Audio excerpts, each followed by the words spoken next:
정치마스터 양문석 전 방통위원, 이준석 전 최고위원 두 분 함께합니다. 어서 오세요. 안녕하세요. 안녕하세요.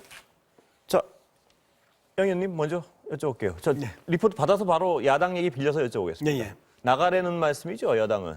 윤 총장. 여러 차례 말씀드렸지만 정치적 불신임은 이미 했다. 예. 그리고 이제는 자진해서 나가라. 나가라. 이 이야기죠. 왜 나가야 되는 겁니까? 딱 뭐 다 계속된 과정이지만 정리를 하고 넘어가야 될 것 같아요. 갑자기 또 뭐 왜 나가야 된다고 예. 물어보면 너무 역사 긴가요? 너무 예. 내용이 그러면, 예. 많아지고요. 예. 이제 계속해서 그 주장하는 부분들이 이제 격렬해지는 거죠. 예.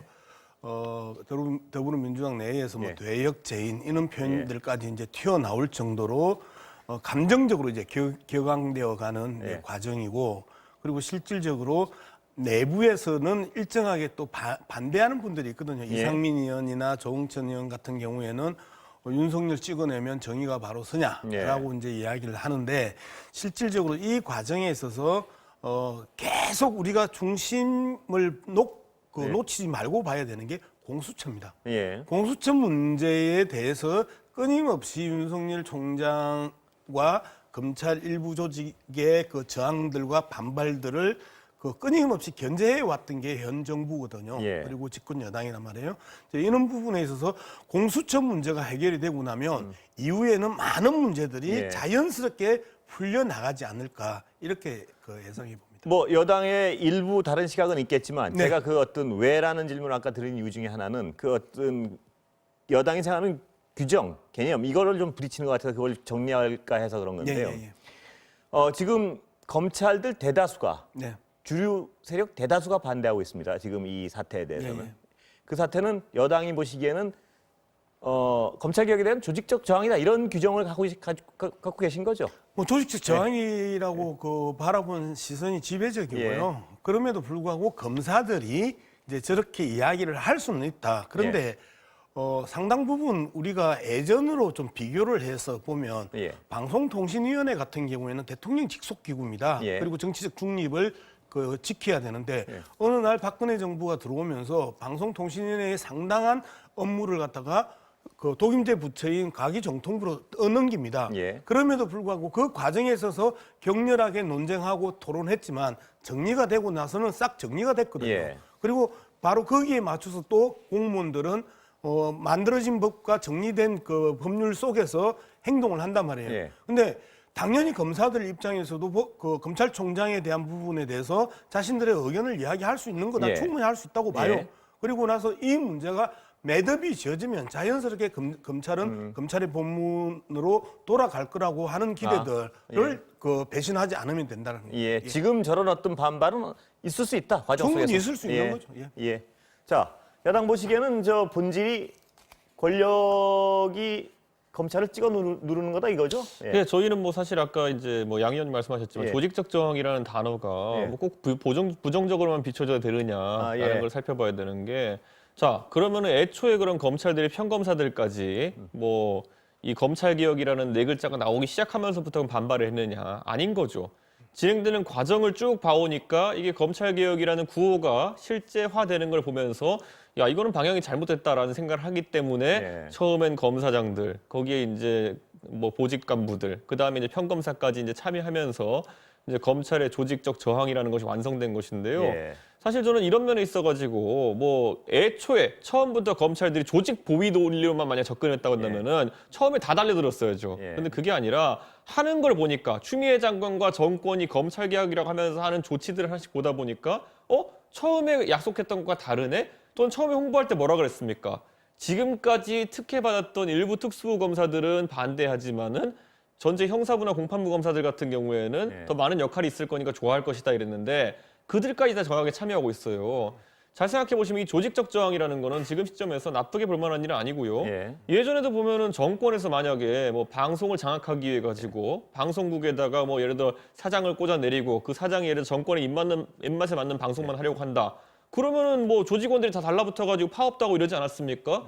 그런 것처럼 저는 지금 이게 단순히 조직 보위 논리로만 보기 어려울 정도로 장기간의 숙고에 따라 가지고 조직원들이 지금 움직이고 있는 것이 아닌가 이런 생각이기 때문에 저는 이거는 오히려 여권 측에서 초기에 호의적이었던 검찰 내 인사들마저도 적으로 돌린 모양새가 아니겠느냐 이렇게 봅니다. 이채욱께 하나만 더 여쭤보고 여당으로 넘기겠습니다.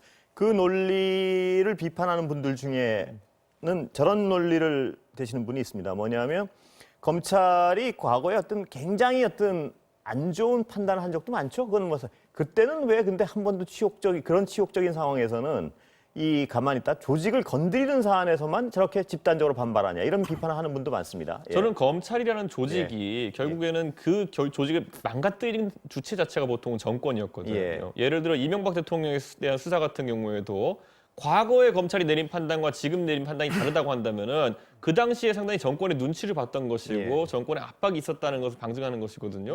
그렇기 때문에 저는 이런 부분에 대해 가지고 정권이 탄압하는 것에 대해서 검찰이 이제는 눈을 떴다 이렇게 좀 보고요. 아, 과거랑 달리요. 그렇죠. 여기에 대해 가지고 조직적으로 저항하는 모습이 원래도 맞는 것이다. 이렇게 보는 과거에 것이고. 못할 때는 그걸 못한 거다. 저는 못했던 것에 대해서 오히려 반성해야 될 부분도 있지만은 반대로 지금 그렇다면은 문재인 정부가 과거의 정권이 그랬던 것처럼 똑같이 그럼 검찰을 손에 쥐고 통제하려고 한다든지 아니면 거꾸로 더 나가가지고 검찰 조직을 무력화하려고 한다는 것에 대해 가지고 그러면 과거 정권과 동일한 길을 답습하겠다고 하는 것이냐? 저는 지금 상황에서 검찰 개혁이란 오히려 여기에 저항한다는 것이 개혁에 가까운 것이 아닌가 싶습니다. 좀 생각이 많이 다를 수 있겠죠. 눈을 검사와 검찰이 눈을 떴다. 2004년 노무현 정부가 검사와 대화를 하면서 그때도 눈을 떴어요. 그죠? 그리고 10년 동안 눈을 감았어요. 그리고 또다시 눈을 떴어요. 이런 부분 역사적인 과정에 있어서 왜 눈을 언제만 뜨냐 이거죠? 그렇죠. 그런데 문제는 눈을 뜰 수 있도록 기본적인 그 표현의 자유를 허용하고 있는 게 지금 현 정부라는 거예요. 검사들이 2%의 자신의 의견을 이야기를 할 수 있고 그리고 그 2%를 모든 언론이 받아 쓸 수 있도록 하는 소통과 홍보와 자신들의 소신들을 밝힐 수 있는 이러한 사회적인 분위기를 만들어내는 것들도 바로 민주정부가 해주는 역할이라는 거예요. 노무현 정부 때 그랬고 문재인 정부 때 그랬는데 왜 이명박 정부나 박근혜 정부 때는 검찰은 침묵하고 그리고 권력의 시녀처럼 권력의 종처럼 그렇게 떨어지는 오다를 묵묵히 수행했을까? 이 차이가 바로 정권의 성격에 기인하는 차이다. 저는 그렇게 해석을 하고 있습니다. 그래서 저는 그게 장점이라고 생각하신다면은 그걸 지켜나가야 되는 것인데 하다 보니까 우리 쪽 원전 수사하고 또 우리가 새롭게 수사하는 것들 보니까 불편하네. 그러니까 그러면은 우리가 과거에 부정적으로 묘사했던 모습으로 돌아가 가지고 검찰에 대한 통제력을 강화하자. 이게 그럼 맞는 길입니까 이게? 자, 통제력을 강화자에 대한 부분이 아니고 좀 정확하게 정리를 하자면 원전을 폐기하는 게 현 정부가 들어오면서 첫 번째 작품이었어요. 그리고 소위 말하는 숙고 민주주의까지 끌고 나오면서 많은 시민들과 전문가들이 오랫동안 숙고해서 냈던 결론이고 그 결론에 대해서 일정하게 흠이 있었단 말이에요. 그런데 그 부분에 대해서 감사원이 고발을 했었으면 충분히 검찰이 뛰어들어서 그 부분에 대해서 조사할 수 있었었는데 감사원이 아닌 시민단체, 보수 성향의 시민단체와 보수 성향의 정치인들이 함께 고발을 했는데 그걸 즉각적으로 총장이 받아서 치고 들어왔단 말이에요. 수많은 사건들이 있었음에도 불구하고 그리고 정치적, 정쟁적 색깔들이 개입되어 있는 사건이 있었음에도 불구하고 왜 이 부분에 대해서는 유독히 그렇게 신속하게 대응을 하면서 다른 부분에 있어서는 그렇게 늑장 수사를 하고 지체했냐. 이러한 형평성에 대한 문제를 도둑을 너무 빨리 잡은 게 문제다. 잠깐 말씀을 드릴 게 뭐냐면 근원적인 시각 차이는 지금 여당에서 보기에는 이 사안이 잘못됐다는 것이고 이채고는 그 사안이 전부 정당한데 찍어 누른다고 생각하시는 거고 이게 근데 하나하나 사안을 따지다면 여기서 한없이 사안별로 다 얘기해야 되니까 그 시각 차이를 인정하고 다음 얘기로 넘어가죠. 그게 나을 것 같아요. 그 사안을 다 하나 따지면 전 사안 따지면 오늘 뭐 하루 종일 해야 될 것 같고. 이채고가 이제 사안을 따지는 걸 되게 즐겨해요. 근데 지금 상황에서 그 사안은 모르겠지만 어쨌든 오늘 이제 결국엔 법원의 판단이 이제 오늘 아니면 내일 나올 텐데 거기에 대해 그럼 여권이 인정을 하겠느냐. 예를 들어 지금 윤석열 총장 관련된 사안은 두 가지 쟁점이 있습니다. 첫째로 윤석열 총장이 지휘하는 과정에서 있었던 일들이 그게 잘못된 것이냐가 첫 번째고요. 두 번째는 그것이 그럼 직무정지를 바로 내려버릴 만큼 중한 사안들이냐라는 것이거든요. 적어도 오늘이나 내일쯤 나올 판단은 뭐냐면은 이것이 직무정지라는 판단을 시급하게 내릴 정도로 급한 사안이라는 판단이 나오는 거거든요. 본안은 나중에 따진다 하더라도. 그럼 여기에 대해 가지고 이만한 혼란을 야기한 것에 대해 가지고 만약에 윤석열 총장 측이 신청한 것이 인용된다면은 추미애 장관은 책임을 줘야죠. 그게 정치적 책임을 지는 자세고요. 예. 장관으로서 책임감 있는 모습인데 과연 그렇게 할까요? 안 할 것 같죠. 자, 직접, 예. 검사징계심의위원회가 그 2일날 예고가 돼 있는 상황이잖아요. 예. 그렇기 때문에 그 직무 배제 그에 대한 부분에서 지금 그 신청을 한 거잖아요. 예. 무효 신청을 했는데 예상을 못했던 그 무효 신청이 예. 이제 아마 법무부였던 것 같아요. 예. 그런데 사실상 그 계속해서 이제 인용을 만약에 예. 그걸 인용을 한다 안 한다 해봐봐야 2일날 그 검사징계심의위원회에서 그 새로 결정한다는 말씀이시죠? 그 사법 사안 사찰에 대해서 그 죄를 인정을 하는 순간에는 아무 의미가 없어요. 그렇기 때문에 윤석열 총장의 행위 하나가 자꾸 정치적으로 비춰지고 그다음에 그 이 조직 보위나 자신의 그 자리를 위한 보위적 측면에 있어서 행위를 한다라고 자꾸 읽히는 거예요. 그렇게. 그래서 뭐 인용을 하고 안 하고의 문제는 크게 중요하지 않다고 저는 이제 보는 거고 인용을 해봐봐야 오늘하고 내일하고 다시 이틀짜리 효력의 복귀했다가 판단이다 이 얘기죠? 2일날 제가 옳고 그름을 따져야 되는데 그래서 네. 말씀드리지 않습니까? 첫 번째로는 본안에 대해서는 어차피 몇 년짜리 권리 소송이고 하면요. 두 번째 대해서는 결국엔 이게 그렇게 국민들 앞에 서가지고 추미애 장관이 질문도 안 받고 긴급히 직무정지를 시킬 만한 사안이었나 대해 가지고는 의미가 있는 판단이죠. 추미애 장관이 오히려 정치적 행보를 한 거죠. 뭐냐면은 가만히 놔두고 그럼 징계위원회 가가지고 판단을 내렸으면은 그래서 감찰이 하고 징계해가지고 판단 내렸으면은 이런 혼란이 없었을 텐데 일주일 전에 갑자기 전격적으로 갑자기 기자실 가가지고 기자들한테 사전 예고도 없이 카메라도 못 들이게 한 다음에 갑자기 발표해버리고 질문도 안 받고 떠난 거 아닙니까? 그런 걸 우리가 보통 이야기할 때 정치적인 행동이다라고 하는 겁니다. 무의미한 행동을 한 거잖아요. 대답하시고 그냥 팩트체크 좀 정확하게 하고 그 뭐 늦게 그 기자들에게 통보한 부분이 통보 안 했다고 이야기할 수는 없는 거고요. 6시에 그다음에 했죠. 두 번째 판사 사찰이라는 부분에 있어서는 심대하고 중요한 문제로 그 법무부 장관도 받고 그리고 더불어민주당 지도부도 보고 있어요. 그런 측면에서 보면 판사 사찰이라는 부분에 대해서 어떻게 바라볼 것이냐의 그 관점이 상당히 다를 수가 있어요. 자, 평검사가 아까 이제 앵커께서 말씀하셨던 검찰 대부분이 지금 그 좀 과하다, 직무 배제가 과하다라고 하는 입장들을 내고 있다고 하는데 그 검사들 입장에서 판사 사찰은 일상적으로 하던 그 행위고 그리고 일상적으로 이게 범법이라는 문제의식 없이 하던 관행이다라고 생각을 해왔으면 이 부분에 대해서 그렇게 심각하지 않아요. 그렇기 때문에 이 과한 거네?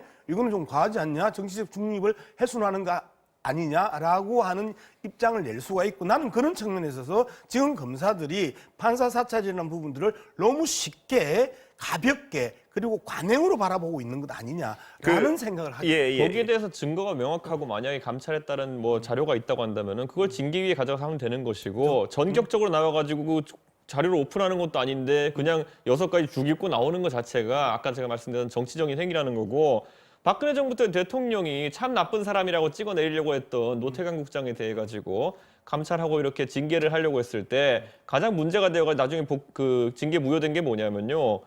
뭐 바둑판이 나왔다 뭐 어쨌든 그런 것 때문에 혐의 때문에 이제 징계를 하려고 했는데 소명의 기회를 적절히 부여했느냐라는 것이거든요. 그런데 윤석열 총장에 대해 가지고 그럼 아까 말했던 판사 사찰이라고 하는 그 여권 이름 붙인 그 사안에 대해 가지고 윤석열 총장은 본인이 이걸 발표할 때까지도 모르고 있었어요. 그러면 이거는 굉장히 이건 본인의 소명할 기회가 없었던 것이기 때문에 저는 그런 알겠습니다. 부분은 나중에도 문제가 돼요. 직권남용으로. 이 건은 징계위원회 결론 나오면 다음 주에 다시 한번 얘기하죠. 예. 그러면 국정조사 해야 됩니까? 어떻게 됩니까? 자, 근데 국정조사와 관련해서 이제 그 재밌는 표현들이 나왔어요.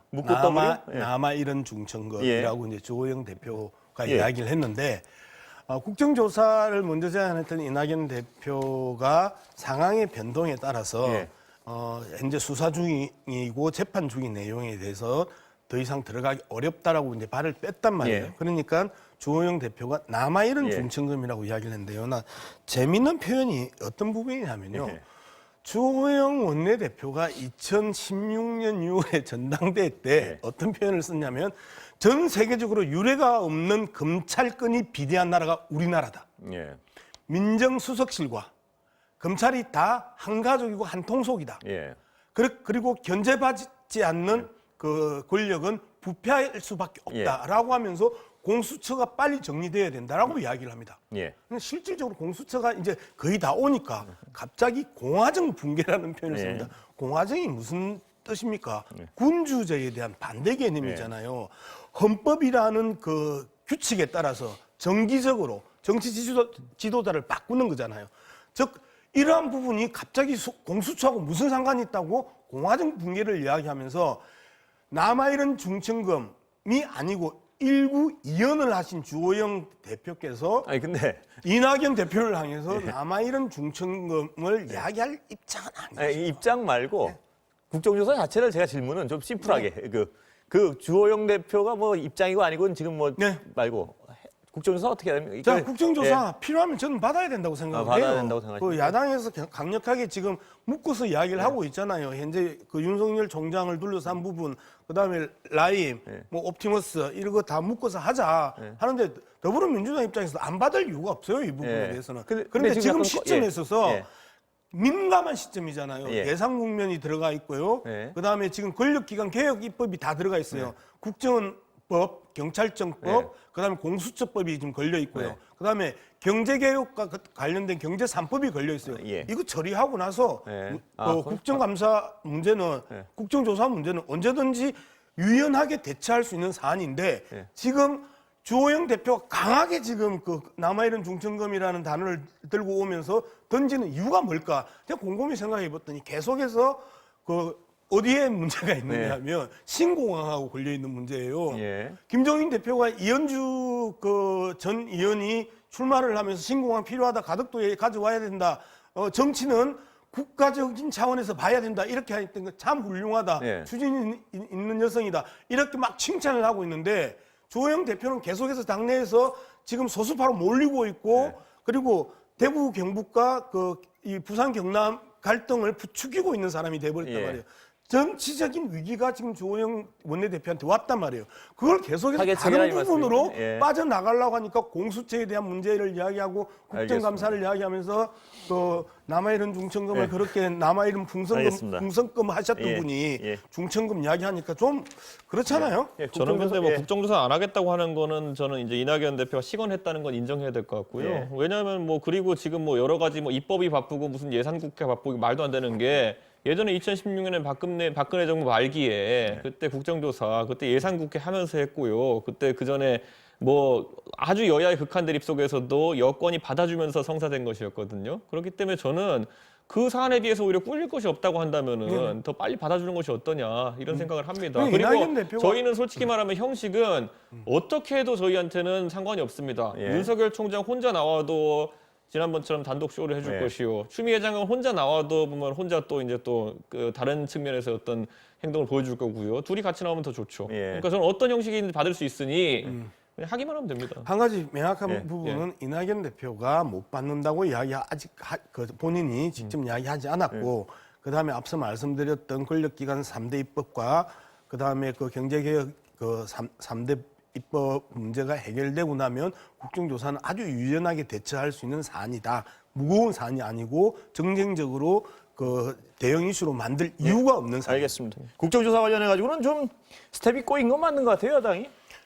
저는 그 부분은 인정을 합니다. 너무 빨리 말씀하셨어요. 그러니까 그 말씀 듣고 싶은 거 아니에요, 지금? 뭐 시건이다. 아까 말했던 것처럼 세 가지 중에 어떤 것도 괜찮습니다. 혼자 나오든 둘이 나오든. 자, 시간이 오늘 많지는 않아가지고 제가 좀 빨리 진행을 하려고 그러는데요. 여론조사 결과가 나왔는데 뭐 이게 자꾸 현직 총장이 지금 뭐 대선 주자로 하는데 또 뭐 2등을 했다 뭐 이런 얘기가 나오는데 어떻게 보세요? 일단 이채호부터. 저는 어쨌든 뉴스에 많이 나오는 사람들이 사실 이 여론조사에서 유리한 건 사실입니다. 그래가지고 뜬금없이 이제 저 조사를 보면은 여권 주자 중에서 뭐 추미애 장관이 갑자기 3등으로 등장하는 그런 조사이기도 해요. 그렇기 때문에 저는 이 주목도에 따라 가지고 당연히 자연스럽게 올라간다. 하지만 왜 윤석열은 19까지 올라갔는데 추미애 장관은 동일 조사에 3%가 나왔을까? 여기에 대해 가지고 국민들이 이 문제를 바라보는 시각 자체가 이미 형성되었다. 이렇게 봅니다. 추미애 장관이 너무 잘해가지고 검찰 개혁을 선두로 이끌고 있다. 그러면 추다르크가 되어가지고 당연히 윤석열 총장보다 지지율이 잘 나와야 될 텐데.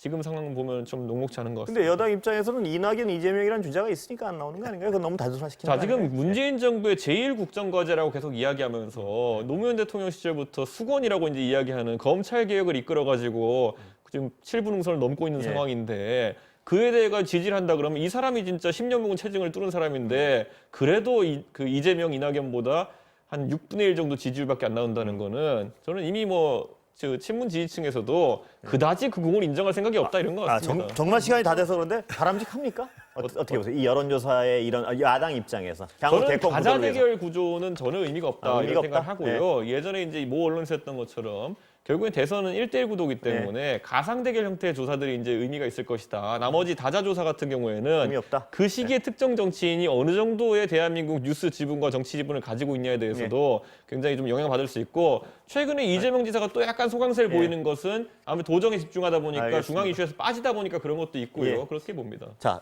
의원님 시간 다 됐는데 좀 예. 정리 좀 이것 꺼내. 예, 이낙연, 이재명, 윤석열이 그 20% 두루룩 이제 나왔단 말이에요. 예. 그리고 그 이재명 지사가 조금 뒤로 빠진 거는 조사 방법에서 당연히 오차 범위 안에서 유의미하지 않다.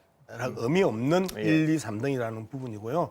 그다음에 야권에 있어서 대선 후보가 없기 때문에 윤석열로 지금 이제 쏠림 현상이 일어난단 말이에요. 예. 홍준표 5, 한교안 2.5, 원희룡 2 이렇게 나오는 것들은 그들이 조금씩 가지고 있던 지분들이 일단은 윤석열 쪽으로 쏠림 현상이 일어나는 부분이기 때문에 알겠습니다. 야당 입장에서 참 안타까운 현실이 안타깝다. 계속 지속되고 있는 야당 입장에서. 여기까지만 예. 듣겠습니다. 오늘. 예, 감사합니다.